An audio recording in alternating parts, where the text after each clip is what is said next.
we just received a brand new Die Cutting Essentials magazine from my friends at Practical Publishing in England. Now, as you know, their magazines come with lots of stuff inside the magazines, but there's also something else. In this particular one, you're getting a swan cutting die, and this is what it looks like. Let me see, let me put it over here. There you go. Now, this is 4 inches by 4.5, and it creates a very intricate swan. And what I love is that the magazine is going to offer lots of ways to use it. In fact, you can see some of them on the front, doing a circle of them, so just cutting that swan and that dragonfly out, or using it as it comes and doing some coloring, or cutting it and maybe duplicating it a couple of times to make two swans a-swimming. So let me show you a few things that are inside this magazine. Always you're going to have ideas of new product that's on the market, but here is some ideas of using this cutting die.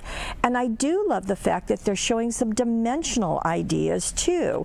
So let me turn the corner, or turn the page, and so you can see. Very pretty with that circular shape, just love that. And here it is in a box cutting die, and you've got multiple layers of them, just really pretty. So you can see what's going on. Lots of ideas. There's an easel card for you. And then you're also going to find just some other things that are going on in the marketplace. And I love the fact that even if you don't have that specific item, you can use the technique. Here's one. This is Dimensional Sentiments, and this is what Marie Jones has done, and I think it's just a beautiful look, and it's going to be fun to experiment doing this. And you can see lots of ideas there. Step-by-step instructions, of course, are included. This is called One Sheet Wonders, and there's going to be a download in the magazine, so it tells you where to go to get that download to make these One Sheet Wonders. So that's another fun example, and that's what you're going to find all through the magazine. Let me see, I skipped a page. Okay, so we've got lots of ideas, lots of techniques, just beautiful. I do love this of taking a simple cutting die and doing a circle. Now, this is a pretty thick circle.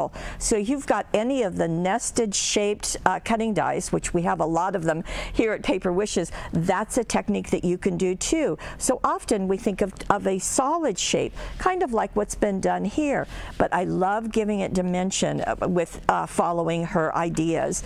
So you'll see lots of things in here, and as I said, just lots of ways to use things and to coordinate with stamps and dies that you already have. So Die Cutting Essentials with this very pretty swan is in stock right now. We do have a limited quantity, so if you want it, you might as well get it.